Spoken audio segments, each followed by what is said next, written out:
कशी करेल हे सांगता येत नाही, काही त्यांनी सर्व ठरवून ठेवलेलं असतं. कारण की स्वामींचा अनुभव पहा, संत रोहिदास महाराज काशीला राहत होते. एक तुम्ही त्यांची म्हण ऐकली असेल, मन चंगा तो कटोती में गंगा. संत रोहिदास महाराजांचं चरित्र बी असंच आहे. त्यांचे गुरु रामानुज संत रोहिदास 7 जन्म ब्राह्मणाच्या होते. त्यांचा जन्म हा ब्राह्मणाच्या घरी होता. गुरुनी सांगितलं रामानुजांनी रोज तू भिक्षा मागायची, पण ब्राह्मणाच्या गुरु भिक्षा मागायची, ती भिक्षा मागायची. भिक्षा मागायचं काम यांचं चालायचं. आणि त्या गावामध्ये चर्मकार होता. रामानुजांपर्यंत पोहोचणं शक्य नव्हतं. तो काळ फार वेगळा.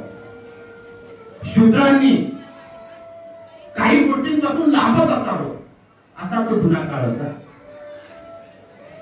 त्या चर्मकाराला मनापासून इच्छा होती आपल्या घरी मूल व्हावं, आणि ते मूल होण्यासाठी ते देवाला प्रार्थना केली.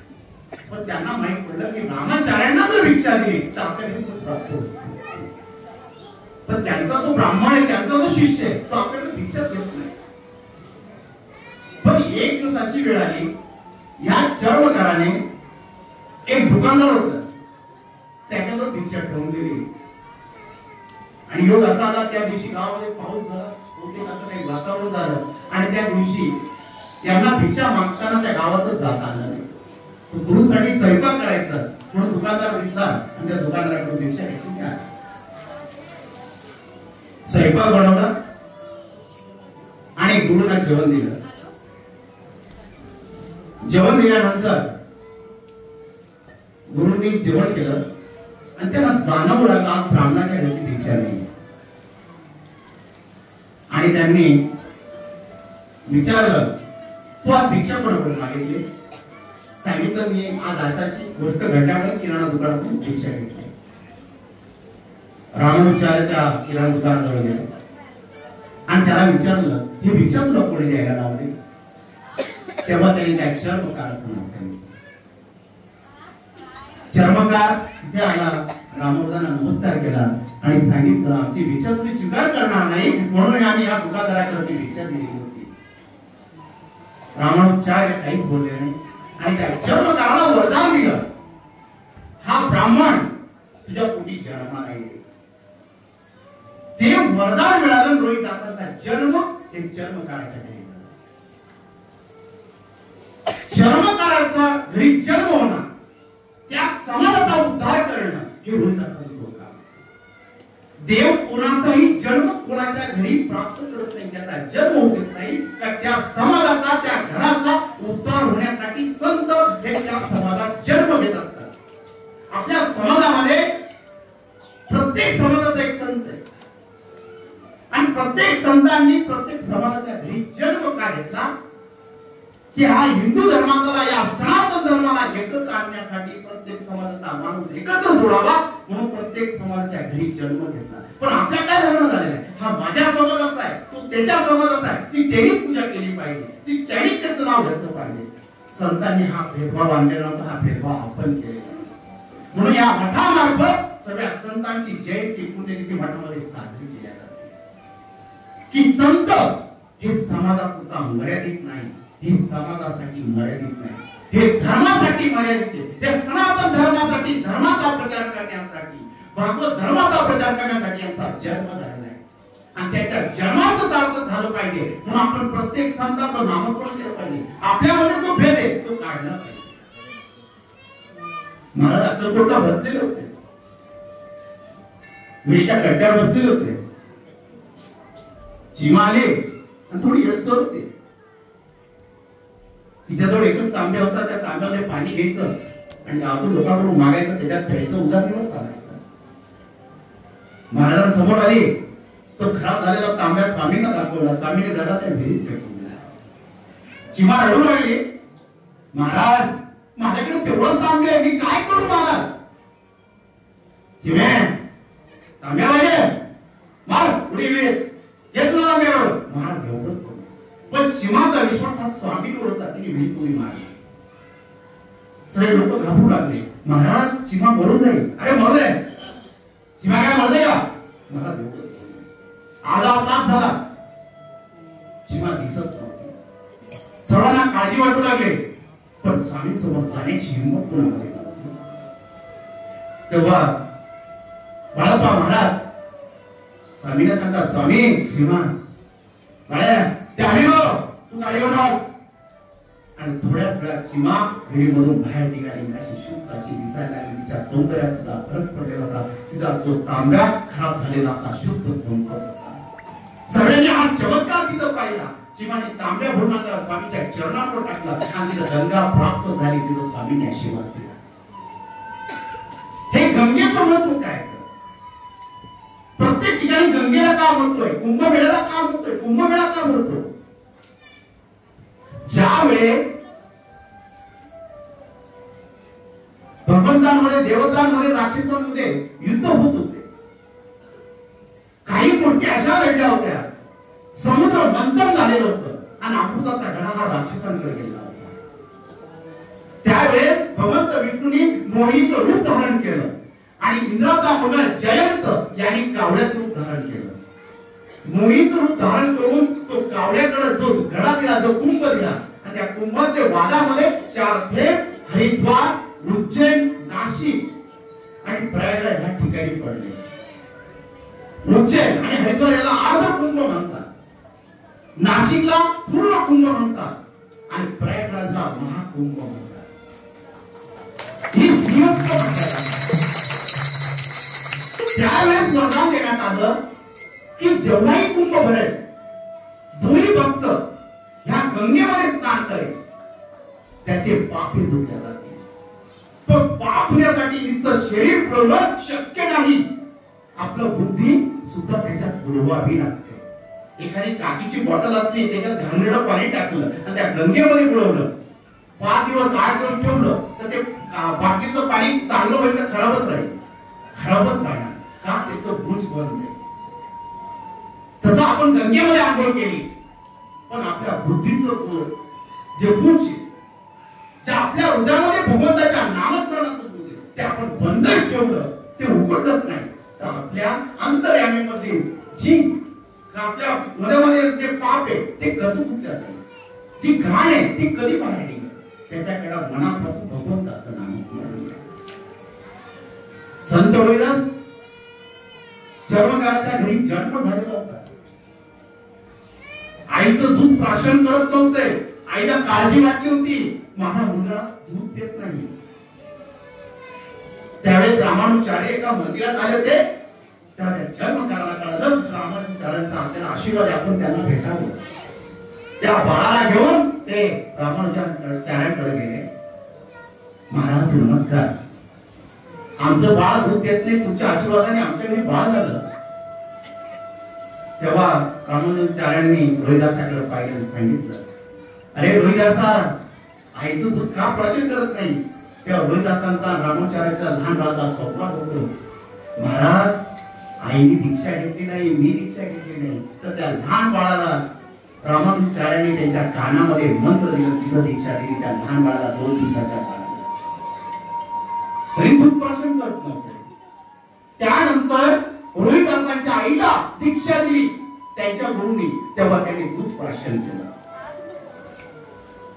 रोहिदास मोठे झाले.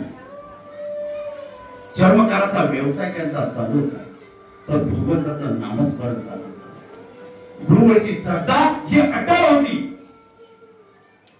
कारण की गुरुवरची श्रद्धा तुमची असते ना, ती अटळच असली पाहिजे. पण आता काय झालेलं, चमत्काराला नमस्कार झालेला आहे. जिथं चमत्कार दिसतात तिथं माणूस झुकला. कारण की प्रत्येक ठिकाणी आपला कर्माचा भाग असतो. देवाला द्यायला वेळ लागतो. त्या कर्मातून आपल्याला बाहेर पडायला वेळ लागतो. पण आपल्याला चमत्काराची सवय झालेली. चमत्काराशिवाय आपण नमस्कार करत नाही. प्रत्येक ठिकाणी चमत्कार दिसतो. चमत्कार दिसला का भक्त ह्या मंदिरातून त्या मंदिरात, ह्या बाबाकडून त्या बाबाकडे, तसं हेच चाललेलं आहे. अरे तुम्ही एका ठिकाणी टिकून राहा. तुम्ही टिकाल तर स्वामी तुझ्या पाठीशी उभे राहतील. हा ब्रह्मांड नाही हा दिल्याशिवाय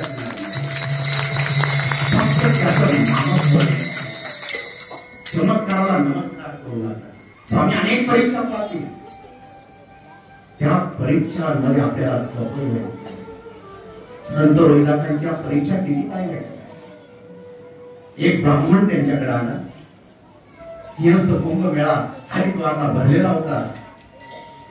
त्या ब्राह्मणाला शाही स्नानाला जायचं होतं आणि तो संत रोहिदासांकडे आला. चप्पल तुटलेली होती आणि त्यांना देऊ लागला, पण त्यांना शिवायचं नाही म्हणून लागून चप्पल दिली. त्या संत रोहिदास बोलू लागले, गुरुजी आपण कुठं चालला? आम्ही कुंभमेळ्याला चाललो. तुम्ही शूद्र काय ना? आम्ही जाणार, आम्ही ब्राह्मण आहोत. संत रोहिदास काहीच बोलले नाही. चप्पल शिवली. त्या ब्राह्मणाने एक सोन्याचं नाणं घेतलं आणि संत रोहिदासांपुढे ठेवलं. संत रोहिदास बोलू लागले, महाराज आपण कुंभमेळ्याला चालला, हे माझे पैसे जे तुम्ही दिले आणि हे थोडे फुलं गंगेला अर्पण करा. पण गंगेला अर्पण करताना हे सांगा, हे तुझ्या रोहिदासाने दिलेले पैसे दक्षिणा आहे, ती स्वीकार कर. रोहिदासाने पाठवलेली. ब्राह्मण असू लागला, अरे चर्मकाचं काम करतो, गंगेला दक्षिणा देतो, बरं ठीक आहे देऊन टाके. दक्षिणा घेतली आणि कुंभमेळ्याला तो ब्राह्मण निघाला. स्नान झालं, बाहेर निघाला. आठवण झाली की रोहिदासाने आपल्याला दक्षिणा दिली, ती गंगेला दिली पाहिजे. गंगे पुढे हात जोडले, हे गंगे माता, तुझ्या रोहिदासाने तुझ्यासाठी दक्षिणा दिली. त्यांनी सांगितलं तू स्वीकार केल्याशिवाय मला निघता येणार नाही, तर त्याची दक्षिणा तू स्वीकार कर. आजूबाजूला खूप गर्दी होती त्यावेळेस. सगळे लोक हसू लागले. याच्यासाठी गंगा बाहेर येणारे कोणता रोहिदास बोलत होते. आणि गंगेचं पूजन करत असताना ब्राह्मण त्या गंगे मातेचा हात बाहेर आला. सगळे चकित झाले. ब्राह्मणाने डोळे चोळले. अरे रोहिदासाची दक्षिणा घेण्यासाठी गंगेचा हात बाहेर आलेला आहे. गंगा माता बोलते, माझ्या रोहिदासाने दिलेली दक्षिणा मला दे. ब्राह्मणाने दक्षिणा घेतली, गंगे मातेच्या हातात दिली. गंगा मातेने बांगड्या होत्या रत्नजडी, त्या हातामध्ये प्रगट केल्या आणि त्या ब्राह्मणाला सांगितल्या, ही बांगडी माझ्या रोहिदासाला दे. ब्राह्मणाने ती बांगडी घेतली. सगळे लोक संत रोहिदासाचा जय जयकार करू लागले. संत रोहिदास महाराज की जय. सर्वांचा जय जयकार करत होता त्या ठिकाणी. ब्राह्मणाने ती बांगडी घेतली, संत रोहिदासाला द्यायची. पण ज्यावेळेस धन येतं माणसाकडे, माया माणसाला ठेवत, हे कलियुग आहे. त्यावेळेस त्या ब्राह्मणाला लालसा निर्माण झाली होती. त्या ब्राह्मणाने विचार केला, संत रोहिदास कुठे पाहिला आला, ही रक्तजडित बांगडी मी मला ठेवून देतो. ब्राह्मण आपल्या घरी ती बांगडी घेऊन गेला. आता घरी आल्यावर प्रत्येक पतीचं काम असतं की आपल्या पत्नीला झालेल्या गोष्टी सांगणं. आता जे सांगत नाही पती तो त्यांचा दोष. पण मी एवढं तरी मानतो 75% पती बाहेरच्या सगळ्या गोष्टी पत्नीला सांगतात. आणि जर नाही सांगितल्या तर दुसऱ्या बाईकडून ऐकून आल्यावर घरात भांडे वाजले पाहिजे. कारण मी ते 8 दिवस काही सांगत नाही, पण आजूबाजूने गोष्टी गेल्या का 2 दिवस मला ऐकावं लागतं. तुम्ही सांगत नाही पण मला समजलं. तसं तो ब्राह्मण घरी आला, पत्नीला सांगितलं मी गंगे मातेला दक्षिणा दिली आणि गंगा मातेने मला कड दिलं. पत्नी खूप सारी लोक हातामध्ये कड घालू लागली. पण याने विचार केला हे रोज घालून काढायचं काय, आपण विकून द्यावं, आपल्याला भरपूर पैसे. म्हणून तो एका सोनाराकडे गेला आणि ते कंगन दाखवलं. सोनाराने चेक केला, अरे हे रत्नजडित आहे, हे हिरे तर राजाकडे सुद्धा नाही, या बरीच ब्राह्मणाकडून आली, याने चोरीच केली असेल. आणि जर राजाने जर तपास केला तर मलाही पकडणार नाही. मग त्यांनी राजाला कळवलं आणि ब्राह्मणाला पकडून राजासमोर आणलं. ब्राह्मणाला पकडून आणलं. राजा ब्राह्मणाला बोलत होता, ब्राह्मण खोटं बोलत होता. तेवढ्यात राजाची पत्नी आणि तिने ते कड पाहिलं आणि सांगू लागले, किती छान कड, मला पाहिजे. राजाने तिला दिलं. त्यावेळेस तो ब्राह्मणाला काहीच बोलत नव्हता. ब्राह्मणाने खोटं बोललेलं होतं, कुठून आणलं काय आणलं सांगत होतं. पण त्यावेळेस राणी बोलू लागली, मला असंच कडं दुसऱ्या हातात दिली पाहिजे. तेव्हा राजा सोनाराला सांगू लागला, मला असंच राणी साहेबांसाठी कडं बनवून द्या. सोनाराने हातामध्ये कडं घेताना राजे साहेबांना सांगितलं, राजे, हे जे रत्न आहे, जे हिरे तुमच्या राज्यात सुद्धा नाही, तुमच्याकडे सुद्धा नाही, हे खूप महाग आहे, हे मिळणार नाही. तुम्ही ब्राह्मणालाच विचारा. आता ब्राह्मण पूर्ण फसलेला होता. तेव्हा राजा बोलू लागला, हे ब्राह्मणा, हे कडं कुठून आणलं? मला तसंच दुसरं कडं पाहिजे माझ्या पत्नीसाठी. ब्राह्मण बोला, मी नाही देऊ शकत. का देऊ शकत नाही? जर तू 3 दिवसामध्ये कडं दिला नाही तर तुला आम्ही मृत्यूदंडाची शिक्षा देत आहोत. ब्राह्मण घाबरला, रडू लागला आणि राजाला सांगू लागला, हे राजन, मला संत रोहिदासांनी दक्षिणा दिली, मी ती दक्षिणा गंगे मातेला दिलं. ते गंगे मातेने दिलेलं कडं मी रोहिदासाला न देता माझ्या घरी ठेवलं आणि ते घरी ठेवून काही होणार नाही म्हणून ते विकायला मी सोनाराकडे घेऊन आज मी तुमच्याकडे पकडला. राजाला विश्वास पडला नाही. अरे मग चाल रोहिदासाकडे, तू खरं बोलतो का खोटं बोलतो? नाही तर तुला आम्ही मृत्यूदंडाची शिक्षा देतो. संत रोहिदास आपले काम करत बसलेले असताना हा ब्राह्मण समोर आला. संत रोहिदासांचे पाय पकडले, महाराज चुकलो मी, क्षमा करा मला. अरे काय झालं ब्राह्मणा, तू तर आम्हाला शिवक म्हणतो, आज आमचे चरण पकडतोस? नाही महाराज, चुकी झाली. तुम्ही दक्षिणा दिली होती मला, मी गंगा मातेला दिली. गंगा मातेने कडं दिलं आणि ते कडं मी लालसा पोटी घरी घेऊन आणि ते कडं मी विकायला गेलो. राजाने मला पकडलं. राजा परत तसंच कडं मागतोय. जर ते दिलं नाही तर मला मृत्यूदंडाची शिक्षा मिळणार आहे. संत रोहिदास बोला, ठीक आहे. अरे तू ब्राह्मण आहे, तू मायाजाळामध्ये कसा फसला? ब्राह्मण दयेची भीक मागत होते. पण ते संत रोहिदास संत दयाळू असतात. त्यावेळेस राजभिक्खा आला, सर्वात चमत्कार बघत होता आणि त्यावेळेस संत रोहिदास महाराजांनी जी त्यांच्यापुढे शिळा होती, ज्याच्यावर चर्मकाचं काम करायचे, ती शिळा बाजूला केली आणि त्यांची शिळा बाजूला केल्यावर तिथं पूर्ण गंगा वाहू लागली. हे दृश्य तो राजन, राणी, तो ब्राह्मण बघू लागला.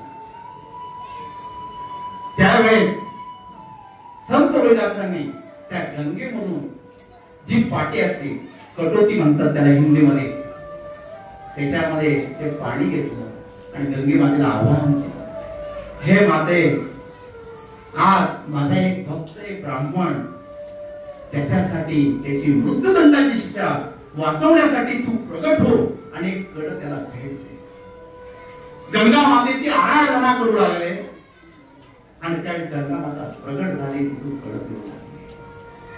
राजाचे डोळे उघडले आणि संत रोहिदासांचे चरण पकडू लागले, महाराज क्षमा करा. अरे राजन, पत्नीसाठी तू एका ब्राह्मणाला मृत्यूचा दंड देतो काय? त्यास राजाने क्षमा मागितली. कारण की तू चमत्कार, संत रोहिदास एक साधारण संत दिसत होते, एक चमत्काचं काम करत होते, पण त्यांच्यामध्ये जी गुरुची भिन्नता, गुरुचं नामस्मरण आणि भगवंताचं नामस्मरण हे अखंड चालत होतं. आणि ज्यावेळेस शिष्य फसतो ना, त्या शिष्यासाठी तो देव येत असतो, त्या देवाला यावंच लागतं. ज्या वेळेस ते कडं त्या राणीला दिलं, त्यावेळेस राजाने ते कडं घेतलं नाही, संत रोहिदासांकडे परत दिलं. संत रोहिदासांनी ते दोन्ही कडं त्या ब्राह्मणाला दिले. हे उदाहरण या संत रोहिदासांचं होतं, ना त्यांची जयंती. कारण ते चर्मकाचं काम करत असताना ती कटोती असायची, त्याच्यामध्ये चामडं ठेवले असायचं. एक राजा आला, त्याला तहान लागली, त्यांनी संत रोहिदासांकडे पाणी मागितलं, त्यांनी त्याच्याचं पाणी घेऊन त्याला दिलं राजाला. राजा चिडला, हो मला कोणतं पाणी देत आहे? संत रोहिदास काहीच बोलले नाही, आपलं काम करत राहिले. आणि तेवढा ते महारोगीवाला माणसाला त्यांनी पाणी मागितलं, संत रोहिदासांनी तेच पाणी दिलं, त्याचा महारोग नाहीसा झाला. त्याचं सुंदर असं तेजस्वी शरीर हे दिसू लागलं होतं. राजन हे बघू लागला आणि परत संत त्यांच्याकडे पाणी मागू लागला. त्या संत त्यांनी पाणी दिलं नाही. मी तुला दिलं होतं ते तुला घेता आलं. तसंच ते आपल्या आयुष्यात आहे. भगवंत आपल्याला देतोय पण आपल्याला घेता येत नाही. ज्या वेळेस आपल्याला घेण्याची वेळ येते त्यावेळेस आपण दुसरीकडे जाऊन पैसे घालतो. हे माणसाचे जे कर्म आहे हे माणसाला फिरवत असतात. आपण एखाद्याला खूप चांगलं सांगतो, अरे सुंदर बाबा हे तुझ्यासाठी चांगलं आहे, आपण सांगून सांगून मूर्ख ठरवतो, पण त्या माणसात फरक पडत नाही. एक चिमणी असती झाडावर बसलेली असते आणि दोन माकडं थंडी खूप वाजत असते म्हणून त्या झाडाखाली येऊन बसतात. आता त्या झाडाखाली दोन माकडे येऊन बसतात, थंडी वाजते म्हणून ते माकडं पाला गोळा करू लागले. पाला गोळा केला, वरून चिमणी सर्व बघू राहिली. सर्व बघत असताना आग्यामुळे किडा येतो फार रात्रीचा चेटतो, लाईट सारखा प्रकार येतो, तो तिथून उडत असतो. तेव्हा दुसरं माकड म्हणतो आपण त्याला पकडून या पाल्यामध्ये ठेवू आणि आपण पाक पकडेल. त्याला ती चिमणी सांगू लागली, अरे तो किडा फक्त लाईट देतो, आग पकडणार नाही. त्या ते माकड म्हणतो तुला अक्कल नाहीये, ते आम्हाला माहितीये, तू शांत बस. तो आग्याचा किडा पकडतात आणि त्या पाल्याखाली ठेवतात.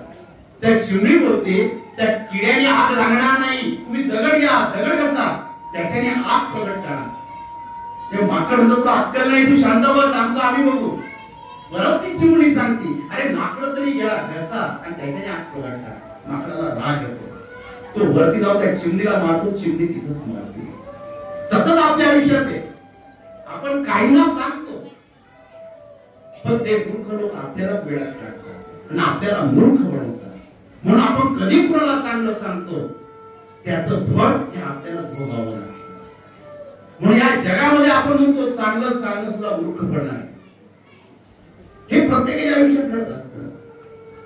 स्वामी अक्कलकोटला असताना प्रत्येकाला चांगलं सांगत होते, प्रत्येकाचं कल्याण करत होते. कोणी स्वामीच्या दारात आलं विमुख करीत जात नव्हतं. महाराज त्याला भर भरून देत होते. महाराजांपुढे हे राजे लोक मोठी शाही दाखवायचे, आम्ही राजा आहोत. त्यावेळेस स्वामी महाराज सांगायचे, अरे तुझ्यासारखे राजे मी हजारो निर्माण करतो. माझ्या लंगोटीमध्ये तुझे राजे असे निर्माण होतात, तू काय समजतो, हे स्वामी सांगायचे.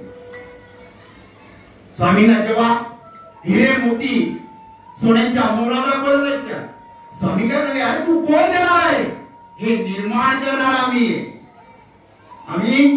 अवतार घेतला, आमच्याकडे काय एक लंगोटी फक्त. यासारखे हजारो राजे आम्ही निर्माण करतो, हे सोनं का आम्हाला दाखवतो. हे स्वामींनी निर्माण केलेले हा ब्रह्मांड आहे. या ब्रह्मांडामध्ये आपण राहतो. या ब्रह्मांडामध्ये कोणी देणार असेल तर हा स्वामी समर्थ आहे, हा ब्रह्मांड नाही. कारण दत्ताच्या प्रारंभी मी तुम्हाला बोलतो हा योग ही लीला आहे. तुम्ही लीला बघा आजची. आम्ही प्रयागराजला गेलो, कुंभजल घेऊन आलो आणि कुंभजल देण्याची आजची आपली तारीख मठामध्ये आणि आज संत हरिदास महाराजांची जयंती की त्यांच्या घरी गंगा प्रकट झाली. कुंभमेळ्याचं जग त्यांनी मागितलं होतं आणि ती घटना आज आपल्या मठामध्ये घडते. याच्यात आपलं भाग्य काय समजत. हे स्वामी काय करतील सांगता येत नाही, लीला कशी करतील सांगता येणार. म्हणून सबर का फल मिठा होता है. स्वामी महाराज देड देतील पण तुमचं गोडच करतील, संवाद चांगलं करतील. काय की माझ्या आयुष्यात मी आजपर्यंत असं कधीच पाहिलं नाही की तो स्वामींच्या दारात गेला आणि स्वामी त्याला रिकाम्या हाती पाठवलं. कधीच त्याला भरूनच दिले, लेट का होईना पण थेट दिलेले, त्याच्या आयुष्यात कल्याण करून दिलेले. आम्ही मठाची सुरुवात केली 25 वर्षापूर्वी. 15 वर्ष असंख्य त्रास झाले. एवढा मोठा मठ पहिले स्वप्नात मी नव्हतं. प्रति अक्कलकोट करायचंय फक्त मनामध्ये विचार होता. 2 तप पूर्ण झाले आणि स्वामीने ते स्वप्न पूर्ण करून घेतलं. आज प्रति अक्कलकोट झाले स्वामींच्या पावल्या. वेळेला महाराज लेट का होईना पण थेट देतात, भर भरून देतात. प्रत्येक स्वामी भक्ताला देतात, प्रत्येक स्वामी भक्ताचं कल्याण करताय. प्रत्येक भक्ताला देतच आहे, फक्त आपण मागत राहतो, देण्यासाठी बसलेला आहे. त्याला हे देईल ते देईल, एवढे पैसे देईल, काही गरज नाही. त्याला गरजच नाही पैशांची. तो घ्यायला रिकामा नाही. तो फक्त तुमच्या भावनेचा भुकेला आहे, तुमच्या नामस्मरणाचा भुकेला आहे. त्याच्या पुढे फक्त त्याचं नामस्मरण घ्या, तो तुमच्या जवळ उभा राहील. आणि एकदा जर उभा राहिला ना, ते एकच शब्द बोलेल, पिऊ नको.